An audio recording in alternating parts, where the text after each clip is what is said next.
Good morning प्यारे बच्चों। तो जैसे कि आपको पता है मैंने आपके न्यूमेरिकल कराए थे। देखो, जो भी मैं न्यूमेरिकल करा रहा हूँ उससे अलग यदि आप पे एक आध न्यूमेरिकल ना निकलता हो तो मुझसे पूछ सकता है, ठीक है। अदरवाइज यदि नहीं पूछना चाहते तो जितने होते हैं उतने ही कर ले, ठीक है। तो सबसे पहले देखो, हमारा पेज नंबर 162 पर जो क्वेश्चन नंबर 26 है आज हम ये करेंगे। तो क्या है कि किस ताप पर तांबे के एक चालक का प्रतिरोध, ठीक है, 0 डिग्री सेल्सियस पर प्रतिरोध का 2 गुना होगा। तो सबसे पहले प्यारे बच्चों आपको बता दें कि देखो किस ताप पर, यानी हमसे क्या पूछा, टेम्परेचर पूछा है, ठीक है। तो उन्होंने कहा चालक का प्रतिरोध उसके 0 डिग्री सेल्सियस पर, यानी कि इसने क्या दे दिया हमें, T0 दे दिया 0 डिग्री सेल्सियस, ठीक है। फिर इसने कहा कि प्रतिरोध का मान प्रारंभिक मान का 2 गुना, हमने मान लिया, माना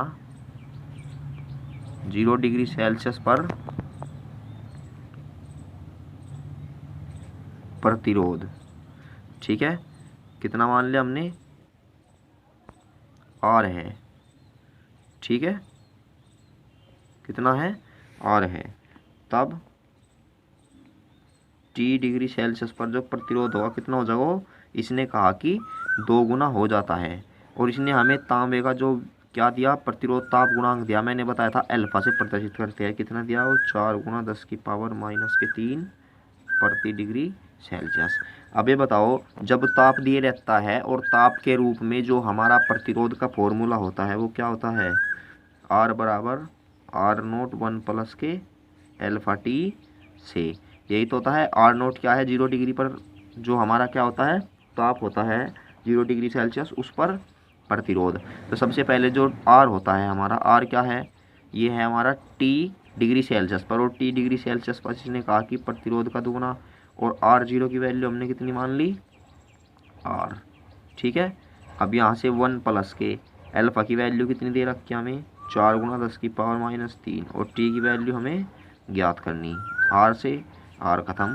तो 2, एक को हम इधर ले आए, कितना हो जाएगा, -1 बराबर 4 गुना 10⁻³ T।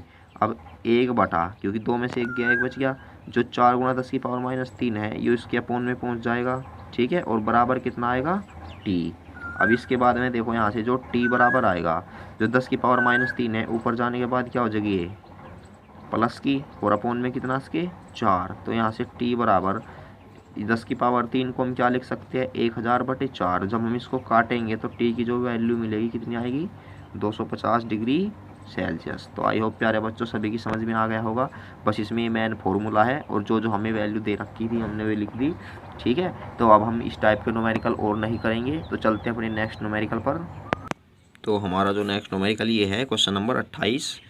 क्या है कि 40 वोल्ट और 60 वोल्ट के दो बल्ब 220 वोल्ट की लाइन से जोड़े जाते हैं। तो सबसे पहले इसने हमें दिया है, एक तो P1 दे दी, P1 कितना दे दिया इसने हमें, 40 वाट। एक दूसरे बल्ब की जो वो दी हमें शक्ति कितनी दी, 60 वाट। और दोनों के लिए जो विभव है वो क्या है, विभवांतर हमें समान है। तो हमें कहा गया है कि इनके प्रतिरोधों का अनुपात ज्ञात कीजिए। तो सबसे पहले प्यारे बच्चों हम क्या है, प्रतिरोध ज्ञात करेंगे। और प्रतिरोध ज्ञात करने के लिए हमें पी वी और आर में जो संबंध होता है, जिसमें केवल पी वी और आर आते हैं, तो क्या होता है, शक्ति बराबर, चूँकि हम जानते हैं कि जो P बराबर होता है V²/R, तो यहाँ से जो R बराबर आएगा कितना आएगा, V²/P, ठीक है। तो इसका मतलब है कि हम यहाँ से फॉर्मूला लगाकर दोनों के अलग अलग प्रतिरोध निकाल सकते हैं। तो सबसे पहले जब हम R निकाल लेंगे, क्या है, पहले, ठीक है, तो यहाँ से R1 बराबर क्या आएगा हमारा, V²/P1, क्योंकि हम पहले बल्ब के लिए ले रहे हैं। और जो इसकी वैल्यू है कितनी है, 220, क्योंकि स्क्वायर है तो क्या आएगा 220, और अपोन में जो P1 की वैल्यू है कितनी है, 40 वाट। 0 से 0 काट दे, देखो 2 दूनी 4, और ये 11 आ गया। यहाँ पे भी कितना, 110, क्योंकि कट गया पूरा पूरा, तो ये आ गया हमारा 110 गुना 11। इसी प्रकार हम क्या ज्ञात करते हैं, R2 ज्ञात करते हैं। R2 भी क्या आएगा हमारा, V²/, लेकिन शक्ति कितनी है हमारे पास, शक्ति की वैल्यू इसके लिए 60 वोल्ट, ठीक है। तो यहाँ से हम क्या करते हैं, 0 से 0 काट दिया हमने, 2 से काट दिया, 11 आ गया, तो कितना आ गया 220 गुना 11/3, क्योंकि 2 या 6 बचे हैं यहाँ पर। ठीक है, अब हमसे पूछा है कि जो R1 है R2 का अनुपात कितना होगा। अब हमें पता है कि R1 की वैल्यू तो है हमारे पास 110 गुना 11, और जो R2 की वैल्यू है ये हमारे पास 220 गुना 11, और बटे में 3 था, कहाँ पर पहुँच जाएगा ऊपर।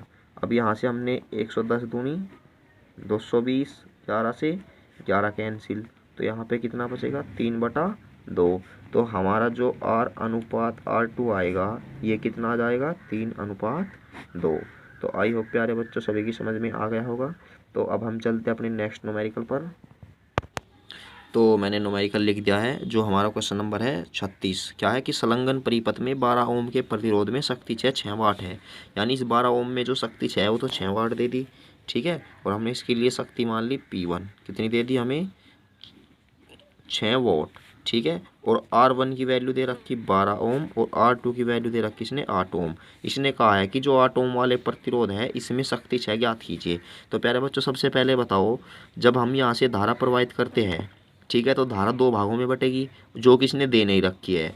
अब ये बताओ जो वोल्टता होती है समांतर क्रम में, क्योंकि यहाँ पर भी कट है और यहाँ पर भी कट है, तो इसका मतलब है जो परिपथ है हमारा समांतर क्रम है, और समांतर क्रम में हमारा जो ये परिपथ होता है, ठीक है, इसमें क्या समान रहता है, विभव दोनों में क्या है समान रहता है। तो सबसे पहले यदि हमारा इसका विभवांतर या विभव पता लग जाए तो हम क्या है 8 ओम में भी वही रहेगा जो हमारा 6 वोल्ट में है। ठीक है, तो सबसे पहले क्या करते हैं हम, चूँकि हमें पता है कि जो P1 बराबर होता है ये होता है V²/R1, किसमें है यहाँ पे लिख दूँ 12 ओम प्रतिरोध के लिए।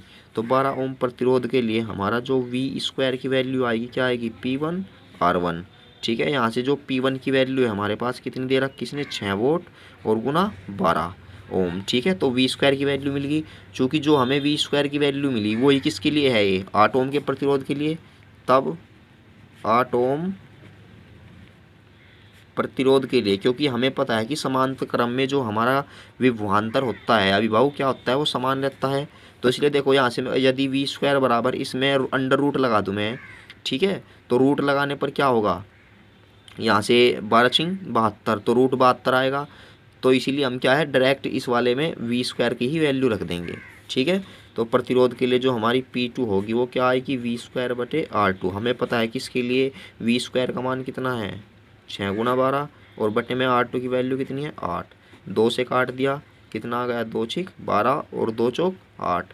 ठीक है, याद इससे काट दिया हमने 2 तिया 6 और 2 चौक 8, 4 तिया 12, तो 3 तिया कितना आ जाएगा हमारा 9 वाट। तो कैलकुलेशन सभी पे करनी आती है, तो आई होप समझ में आ गया होगा। तो अब चलते हैं हम अपने नेक्स्ट न्यूमेरिकल पर। अब देखो जो हमारा ये है क्वेश्चन नंबर है 41। ठीक है, कितना है क्वेश्चन नंबर 41 है। तो सबसे पहले देखो इसमें कहा गया है कि यहाँ पर है A और यहाँ पर है B, यहाँ पर है C और यहाँ पर है D की A B के बीच तुल्य प्रतिरोध ज्ञात कीजिए। देखो आपको सबसे पहले वैसे ही बता देता हूँ बिना सोल्व किए, क्या है कि सबसे पहले हम इधर से सोल्व करना स्टार्ट करते हैं, क्योंकि जो हमारे प्रतिरोध है क्या है श्रेणी क्रम में। इन देखो इन दोनों क्या आएगा हमारा श्रेणी क्रम में है। सबसे पहले इनका तुल्य प्रतिरोध ज्ञात करो, फिर जो इनका तुल्य प्रतिरोध आएगा ये वाला एक आएगा दोनों को मिला के, ये और ये होगा हमारा समांतर क्रम में, फिर इन्हें सोल्व करो। और जो इन दोनों का तुल्य प्रतिरोध आएगा इस वाले परिपथ का और इस वाले का, फिर ये वाला और ये वाला, ये होगा श्रेणी क्रम में। ठीक है, हमें पता है कि अब A B में कट लग गया, तो इसके बाद क्या है कि जो हमारा ये तुल्य प्रतिरोध आएगा इधर और 30 ओम, ये हो गए हमारे समांतर क्रम में। ठीक है प्यारे बच्चों, तो सबसे पहले हम सोल्व करते हैं। हम देखते हैं कि जो 7 ओम व 7 ओम ये कौन से क्रम में हमारे श्रेणी क्रम में है, तब इनका तुल्य प्रतिरोध लिख लेना। यहाँ पर हमने मान लिया R1, तो श्रेणी क्रम में क्या होता है 7 + के 7 बराबर कितना आ जाएगा ये 14 ओम। ठीक है, अब हमने देखा कि जो हमारा R1 इनका तुल्य प्रतिरोध 10 ओम है, यानी R1 व 10 ओम, ये कौन से क्रम में होगा हमारा समांतर क्रम में है। तब समांतर क्रम में हमने इनका तुल्य प्रतिरोध मान लिया R2, तो क्या होगा 1/14 + 1/10 दोनों का एलसीएम कितना आएगा 14 और 10 का 14 पंजे कितना होता है 70। तो 14 पंजे 70 और 10 सते 70, 7 और 5 कितना होएगा हमारा 12/70। तो यहाँ से देखो हमने से कटिंग कर दी, इसको काट दिया हमने। चलो अभी इतना ही रखो अदरवाइज, चलो अब कटिंग ही कर दो अदरवाइज, ठीक है। चल छोटो, तो R2 बराबर कितना आएगा 70/12 आ जाएगा।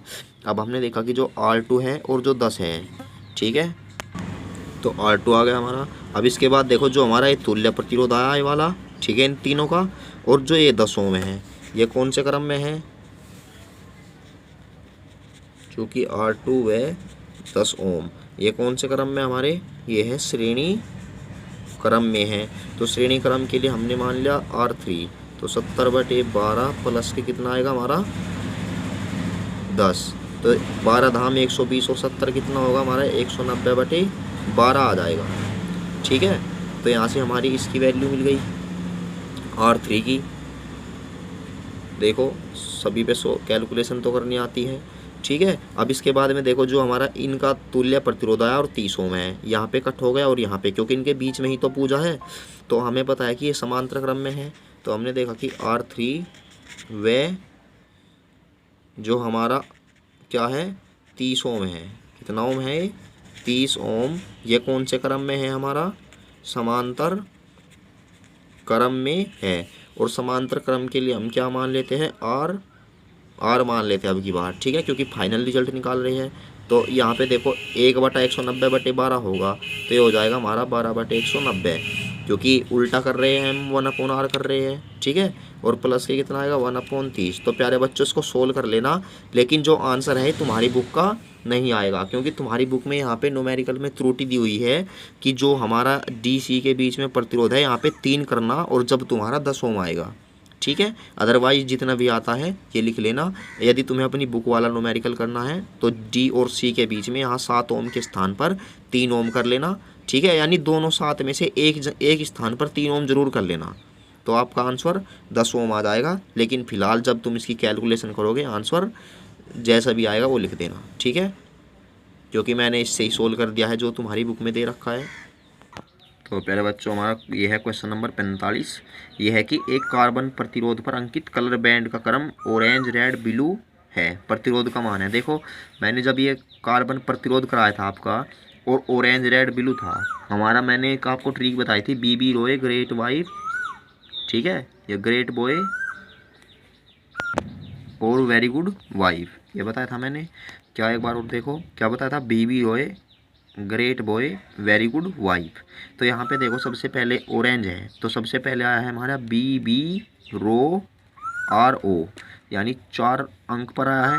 और 4 अंक पर जो हमारा होता है क्या होता है ऑरेंज के लिए, देखो डायरेक्ट आंसर लिखने होते हैं इनके। ऑरेंज के लिए हमारा जो होता है 3 होता है, और रेड BB रोए, रेड के लिए कितना आता है, रेड 3 पत्ता है BBR, ठीक है। तो इसका मतलब है इसकी मल्टीप्लाई कर देंगे, इसमें 3 2 हो जाएगा हमारा, क्योंकि जो हम पहली 2 पट्टी होती है उनको क्या है एक स्थान पर ही मिलाकर लिखते हैं जो किसी संख्या का बोध कराते हैं। और जो हमारी तीसरी होती है वो क्या है 10 की पावर के रूप में लिखा जाता है, फिर लगाते हैं गुना इसके बाद। अब जो हमारा ब्लू है, ब्लू कितने अंक पर आता है BB, क्योंकि शुरू के जो ब्लैक और ब्राउन होते हैं रोए, ठीक है। फिर कितना था वेरी गुड, कहाँ पे आता है B, ग्रेट बॉय कितने पर आता है 7 पर। तो 7 वाले पे जो हम पावर चढ़ाते हैं कितनी चढ़ाते हैं वो 10 की पावर 6, ठीक है। तो ये क्या हो जाएगा ओम। देखो जिसकी समझ में ना आया हो सबसे पहले कार्बन प्रतिरोध वाली वीडियो देखें, और उससे क्या है बहुत ही जल्दी न्यूमेरिकल सोल्व हो जाएगा। सबसे पहले ऑरेंज का लिखना है, सब फिर बाद में रेड लिखना है, उसके बाद में ब्लू लिखना है, ठीक है। और ये लिखने के बाद आपको क्या करना है, क्योंकि हमें पता है कि जो पहली 2 पट्टियाँ होती है वे संख्यात्मक मान होते हैं, और बाद वाली पट्टी जो हमारी क्या है पावर के रूप में लिखी जाती है, और जो चौथी पट्टी होती है वो क्या है जो हमारी उसकी क्या दिखाती है वो परसेंटेज दिखाती है, प्लस माइनस कर देते हैं, ठीक है। तो चलते हम अपने नेक्स्ट न्यूमेरिकल पर, सिर्फ एक न्यूमेरिकल और करते हैं। देखो क्वेश्चन नंबर है 40 कि किसी विद्युत परिपथ में 3 एम्पीयर की धारा 5 मिनट तक प्रवाहित करने में 1350 जूल कार्य करना पड़ता है। तो परिपथ में स्रोत का विद्युत वाहक बल क्या है। प्यारे बच्चों देखो, जो अब हमारे न्यूमेरिकल चलेंगे यहाँ से बोर्ड एग्जाम में ज़रूर पूछा जाता है, क्योंकि बहुमापी पर भी, तो मैं आपके वही न्यूमेरिकल कराऊंगा जो कहना बोर्ड एग्जाम के हिसाब से इम्पोर्टेंट है। अदरवाइज यदि हम ये भी करेंगे, ठीक है, तो क्या है, इनमें ही समय व्यतीत हो जाएगा। और एक बात और है, आपको क्या है, इनकी प्रैक्टिस करनी है, क्योंकि मैं ऐसे न्यूमेरिकल करा देता हूँ फॉर्मूले पर, जो यही फार्मूला लगकर अगले वाला भी निकल जाता है, ठीक है। तो सबसे पहले देखो, किसी विद्युत परिपथ में 3 एम्पियर की धारा, यानी आई बराबर कितना दे दिया हमें, 3 एम्पियर की धारा, और कितने समय तक, 5 मिनट तक। हमें पता है कि जब भी मिनट होती है हम इसे कई में कन्वर्ट करते हैं, सेकंड में कन्वर्ट कर देते हैं। सेकंड में कन्वर्ट करने के लिए हम 60 की मल्टीप्लाई इसमें कर देते हैं, ठीक है। अब इसके बाद में इसने कहा है कि हमें जो W बराबर है वो कितना है, 1350 जूल। अब हमें पता है कि इसने हमसे विद्युत वाहक बल पूछा है, तो विद्युत वाहक बल जो होता है हमारा E बराबर W/Q होता है, ठीक है। लेकिन हमें क्यू की वैल्यू नहीं दी, हमें पता है कि क्यू बराबर क्या होता है, IT होता है, क्योंकि इसने हमें I दी है और T की वैल्यू दी है। तो यहाँ से जो W की वैल्यू कितनी हमारे पास, 1350, और लेकिन I की जो वैल्यू है हमारे पास कितनी, 3 गुना, और T की वैल्यू कितनी है, 300। जीरो से जीरो कैंसिल। अब 3 क्या कितना हो जाएगा हमारे पास, ये 135/9, तो 9 एकम 9, 4 बच के हो गए 45, तो 9 पंजे 45। तो जो हमारी विद्युत वाहक बल आएगा वो कितना आएगा, 15 वोल्ट, क्योंकि जो हमारा विद्युत वाहक बल का मात्रक होता है ये कितना होता है, 15 वोल्ट होता है। तो प्यारे बच्चों, न्यूमेरिकल काफ़ी हो गए हैं, तो आपको जितने भी न्यूमेरिकल इनके बीच में छुड़वाए हैं शायद आप प्रैक्टिस कर लेना, ठीक है। तो अब हम मिलते हैं हम अपनी नेक्स्ट वीडियो में।